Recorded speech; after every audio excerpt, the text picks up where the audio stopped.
आकाशवाणी इम्फाल मोइरांगथेम इबेहाइबिना पाउ पाजरी अहानबदा मरुइबा पाउ मुख्यमंत्री युमनांगथेम चाना ngasi NIA की अखन्नबा कोर्ट अमा थौबाल कोर्ट कॉम्प्लेक्स हौदोखरे मणिपुर मिकोक थीबगी थबक हौद्रिङैदा national register of citizen update तौगदबनि हाइबा खोलाउदा हौजिक मियामगी ओइबा खोंचत अमा चटली सेंजा थुमजागी केस अमगा मरी लेनना Mizoram Myanmar ngangkhoi paring Tripura Bangladesh ngangkhoi paring अमसुंग नोंगसुप बेंगोल की तोंगान तोंगानबा मफमसिंगदा ईदीना ऑपरेशन चथखरे अमसुंग लोकसभा अध्यक्ष ओम बिरलाना commonwealth parliamentary association India region की निमित हुनी चथगदबा zone 2 conference ngasi Chandigarh हौदोकलगनी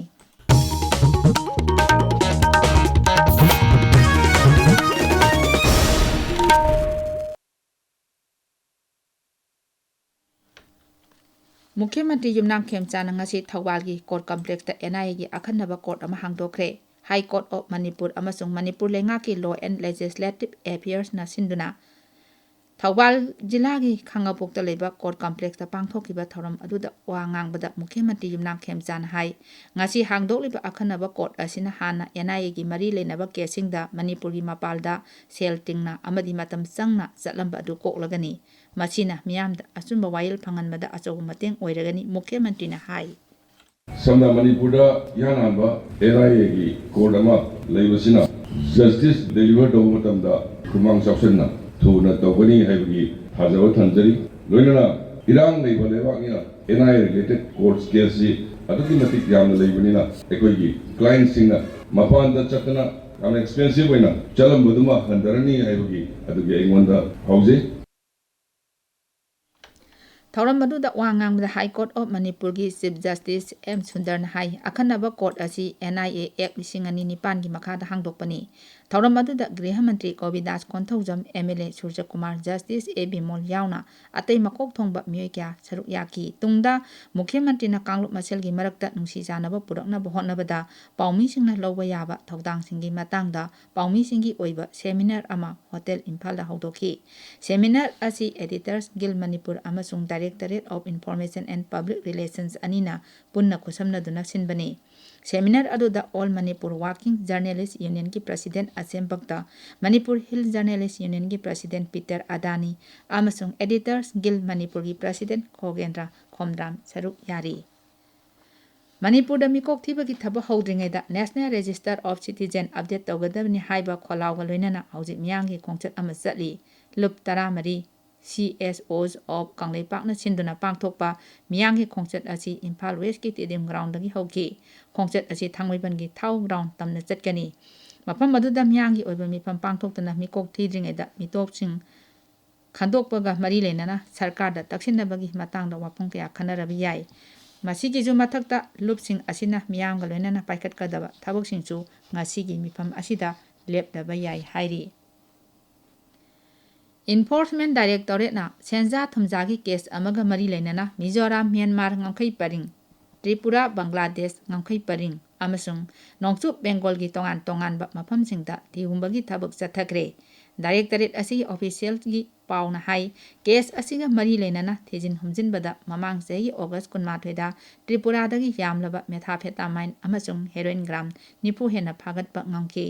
directorate असिना थेजिन हुमजिनबदा ngangkhoi paring ड्रग ललोनबा खुदपु खदन मिजोराम की संफाई अमसुंग जोगाथर सेक्टर की खुथांगदा म्यांमारदगी त्रिपुरादा मेथाफेटामाइन पुथोक पुसिन तौरे हाइबा खंबा ngamle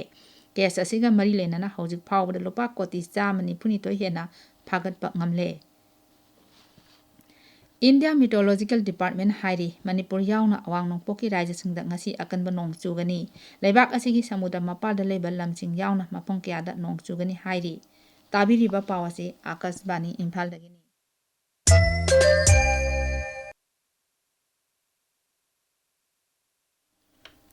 लोकसभा अध्यक्ष ओम बिरलाना commonwealth parliamentary association CPA India region की निमित हुनी चथगदबा जोन 2 कॉन्फ्रेंस ngasi चंडीगढ़ हौदोकलगनी कॉन्फ्रेंस असी हरियाणा लेजिस्लेटिव ꯑꯦꯁꯦꯝꯕ꯭ꯂꯤꯒ ꯌꯨꯝꯕꯨ ꯑꯣꯏꯗꯨꯅ ꯄꯥꯡꯊꯣꯛꯄꯅꯤ ꯅꯨꯃꯤꯠ ꯍꯨꯝꯅꯤ ꯆꯠꯊꯒꯗꯕ ꯀꯟꯐꯔꯦꯟꯁ ꯑꯁꯤꯗ ꯕꯤꯛꯁꯤꯠ ꯚꯥꯔꯠ 2028 ꯁꯃꯥꯖ ꯑꯃ ꯁꯦꯝꯒꯠꯄꯗ ꯂꯦꯖꯤꯁꯂꯦꯆꯔꯁꯤꯡꯒꯤ ꯊꯧꯗꯥꯡ ꯑꯥꯔꯇꯤꯐꯤꯁꯤꯌꯦꯜ ꯏꯟꯇꯦꯂꯤꯖꯦꯟꯁ ꯑꯃꯁꯨꯡ ꯗꯦꯃꯣꯀ꯭ꯔꯦꯇꯤꯛ ꯏꯟꯁꯇꯤꯇ꯭ꯌꯨꯁꯟꯁꯤꯡ ꯍꯦꯟꯅ ꯃꯄꯥꯡꯒꯜ ꯀꯟꯈꯠꯍꯟꯅꯕꯒꯤ ꯃꯇꯥꯡꯗ ꯋꯥꯐꯝ ꯀꯌꯥ ꯈꯟꯅꯒꯅꯤ ꯉꯁꯤ ꯑꯍꯧꯕ ꯅꯨꯃꯤꯠꯇ ꯍꯔꯤꯌꯥꯅꯥ ꯕꯤꯙꯥꯟ ꯁꯚꯥꯒꯤ ꯑध्यꯛꯁ ꯍꯔꯕꯤꯟꯗꯔ ꯀꯜꯌꯥꯅ ꯍꯧꯗꯣꯛ ꯋꯥꯔꯣꯜ ꯊꯝꯒꯅꯤ ꯇꯨꯡꯗ ꯔꯥꯖ꯭ꯌ ꯑꯁꯤꯒꯤ ꯑꯣꯏꯕ ꯄꯨꯋꯥꯔꯤ ꯑꯃꯁꯨꯡ ꯆꯥꯎꯈꯠ ꯊꯧꯔꯥꯡꯒꯤ ꯊꯕꯛ ꯊꯧꯔꯝꯁꯤꯡꯒꯤ ꯃꯇꯥꯡꯗ ꯗꯣꯀꯨꯃꯦꯟꯇꯔꯤ ꯑꯃꯁꯨ ꯎꯠꯀꯅꯤ ꯄ꯭ꯔꯙꯥꯟ ꯃꯟꯇ꯭ꯔꯤ ꯅꯔꯦꯟꯗ꯭ꯔ ꯃꯣꯗꯤꯅ ꯃꯍꯥꯛꯀꯤ ꯁꯔꯀꯥꯔꯅ ꯍꯧꯈꯤꯕ ꯆꯍꯤ 12 ꯑꯁꯤꯗ ꯂꯩꯕꯥꯛ ꯑꯁꯤꯒꯤ ꯁꯣꯠꯊꯔꯕ ꯑꯃꯁꯨꯡ ꯂꯥꯏꯔꯕ ꯃꯤꯑꯣꯏꯁꯤꯡꯒꯤꯗꯃꯛ ꯄꯥꯏꯈꯠꯄ ꯊꯕꯛ ꯊꯧꯔꯝꯁꯤꯡ ꯁꯤꯡꯊꯥꯈ꯭ꯔꯦ ꯁꯣꯁꯤꯌꯦꯜ ꯃꯤꯗꯤꯌꯥꯗ ꯊꯥꯒꯠꯂꯛꯄ ꯋꯥꯔꯣꯜ ꯑꯃꯗ ꯄ꯭ꯔꯙꯥꯟ ꯃꯟꯇ꯭ꯔꯤꯅ ꯍꯥꯏ ꯂꯩꯕꯥꯛ ꯑꯁꯤꯗ ꯃꯔꯨꯑꯣꯏꯅ ꯁꯣꯠꯊꯔꯕ ꯀꯅꯥ ꯂꯩꯖꯗ꯭ꯔꯕ ꯃꯤꯑꯣꯏꯁꯤꯡꯒꯤ ꯑꯣꯏꯅ ꯑꯍꯣꯡꯕ ꯀꯌꯥ ꯎꯕ ꯐꯪꯂꯦ ꯃꯍꯥꯛꯀꯤ ꯁꯔꯀꯥꯔ ꯑꯁꯤꯅ ꯑꯟꯇꯤꯌꯣꯗꯌꯥꯒꯤ ꯋꯥꯈꯜꯂꯣꯟ ꯃꯥꯡꯗ ꯊꯝꯗꯨꯅ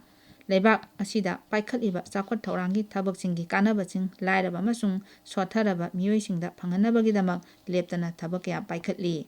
ꯄ꯭ꯔꯙꯥꯟ ꯃꯟꯇ꯭ꯔꯤꯅ ꯍꯥꯏ Jan Dhan account direct benefit transfer Swachh Bharat PM Awas Yojana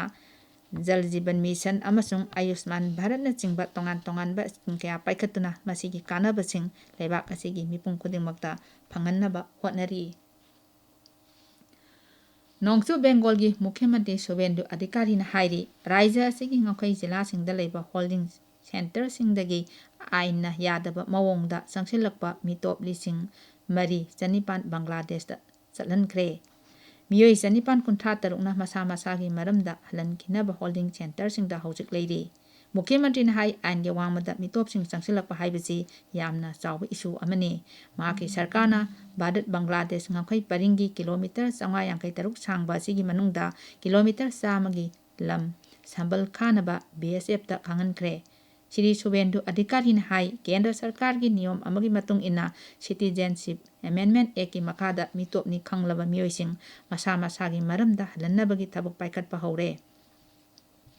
ꯃꯍꯥꯛꯅ ꯍꯥꯏ ꯑꯟꯅꯄꯨꯔꯅ ꯌꯣꯖꯅꯥ ꯁ꯭ꯀꯤꯝꯒꯤ ꯃꯈꯥꯗ ꯁꯔꯀꯥꯔ ꯑꯁꯤꯅ ꯔꯥꯖ꯭ꯌ ꯑꯁꯤꯒꯤ ꯅꯨꯄꯤ ꯂꯥꯈ 50ꯗ ꯂꯨꯄꯥ 3,000ꯒꯤ ꯁꯦꯟꯐꯝꯁꯨ ꯐꯪꯍꯟꯈ꯭ꯔꯦ Lok Sabha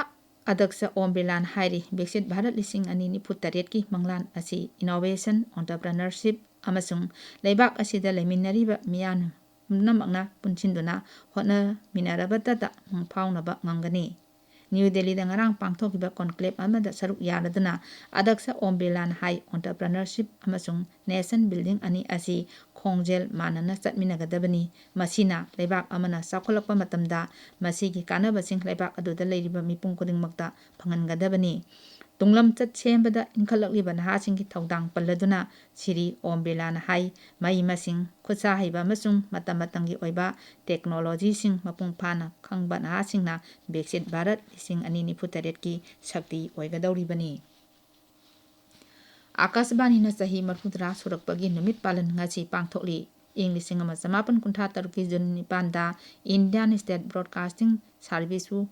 all India radio AIR ꯍꯥꯏꯅ ꯅꯧꯅ ꯃꯤꯡꯊꯣꯟꯈꯤ ꯅꯨꯃꯤꯠ ꯑꯁꯤꯅ ꯂꯩꯕꯥꯛ ꯑꯁꯤꯒꯤ ꯀꯜꯆꯔꯦꯜ ꯏꯟꯐꯣꯔꯃꯦꯁꯟ ꯑꯃꯁꯨꯡ ꯕ꯭ꯔꯣꯗꯀꯥꯁꯇꯤꯡꯒꯤ ꯄꯨꯋꯥꯔꯤꯗ ꯌꯥꯝꯅ ꯃꯔꯨꯑꯣꯏꯕ ꯃꯤꯀꯨꯞ ꯑꯃ ꯑꯣꯏꯈꯤ ꯅꯤꯡꯈꯥ ꯇꯝꯂꯕ ꯃꯇꯨꯡ AIR ꯄꯥꯛꯊꯣꯛ ꯆꯥꯎꯊꯣꯛꯅ ꯏꯪ 1953ꯗ ꯑꯥꯀꯥꯁꯕꯥꯅꯤ ꯍꯥꯏꯅ ꯃꯤꯡꯊꯣꯟꯈꯤ ꯉꯁꯤꯗꯤ ꯑꯥꯀꯥꯁꯕꯥꯅꯤꯅ ꯇꯣꯉꯥꯟ ꯇꯣꯉꯥꯟꯕ ꯁ꯭ꯇꯦꯁꯟ 932ꯗ ꯆꯂꯥꯏꯗꯨꯅ ꯇꯣꯉꯥꯟ ꯇꯣꯉꯥꯟꯕ ꯂꯣꯟ 12 ꯑꯃꯁꯨꯡ ꯗꯥꯏꯂꯦꯛ 198ꯗ ꯂꯩꯕꯥꯛ ꯑꯁꯤꯒꯤ ꯃꯤꯁꯤꯡ ꯆꯥꯗ 39ꯗ ꯌꯧꯍꯟꯕ ꯉꯝꯂꯦ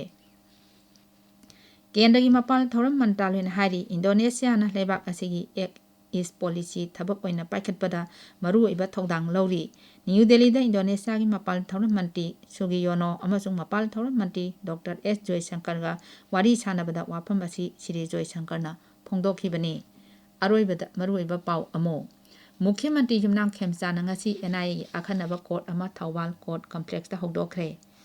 ꯃꯅꯤꯄꯨꯔꯗ ꯃꯤꯀꯣꯛ ꯊꯤꯕꯒꯤ ꯊꯕꯛ ꯍꯧꯗ꯭ꯔꯤꯉꯩꯗ national register of citizen update ꯇꯧꯒꯗꯕꯅꯤ ꯍꯥꯏꯕ ꯈꯣꯜꯂꯥꯎꯗ ꯍꯧꯖꯤꯛ ꯃꯤꯌꯥꯝꯒꯤ ꯑꯣꯏꯕ ꯈꯣꯡꯆꯠ ꯑꯃ ꯆꯠꯂꯤ ꯁꯦꯟꯖꯥ ꯊꯨꯝꯖꯥꯒꯤ ꯀꯦꯁ ꯑꯃꯒ ꯃꯔꯤ ꯂꯩꯅꯅ ꯃꯤꯖꯣꯔꯥꯝ ꯃ꯭ꯌꯥꯟꯃꯥꯔ ꯉꯝꯈꯩ ꯄꯔꯤꯡ ꯇ꯭ꯔꯤꯄꯨꯔꯥ ꯕꯪꯒ꯭ꯂꯥꯗꯦꯁ ꯉꯝꯈꯩ ꯄꯔꯤꯡ ꯑꯃꯁꯨꯡ ꯅꯣꯡꯆꯨꯞ ꯕꯦꯡꯒꯣꯜꯒꯤ ꯇꯣꯉꯥꯟ ꯇꯣꯉꯥꯟꯕ ꯃꯐꯝꯁꯤꯡꯗ EDꯅ ꯑꯣꯄꯔꯦꯁꯟ ꯆꯠꯊꯈ꯭ꯔꯦ ꯑꯃꯁꯨꯡ ꯂꯣꯛ ꯁꯚꯥ ꯑध्यꯛꯁ ꯑꯣꯝ ꯕꯤꯔꯂꯥꯅ ꯀꯃꯟꯋꯦꯜꯊ ꯄꯥꯔꯂꯤꯌꯥꯃꯦꯟꯇꯔꯤ ꯑꯦꯁꯣꯁꯤꯌꯦꯁꯟ ꯏꯟꯗꯤꯌꯥ ꯔꯤꯖꯟꯒꯤ ꯅꯨꯃꯤꯠ 2 ꯆꯠꯊꯒꯗꯕ ꯖꯣꯟ 2 ꯀꯟꯐꯔꯦꯟꯁ ꯉꯁꯤ ꯆꯥꯟꯗꯤꯒꯔꯗ ꯍꯧꯗꯣꯛꯂꯒꯅꯤ ꯄꯥꯎ ꯂꯣꯏꯖꯔꯦ ꯫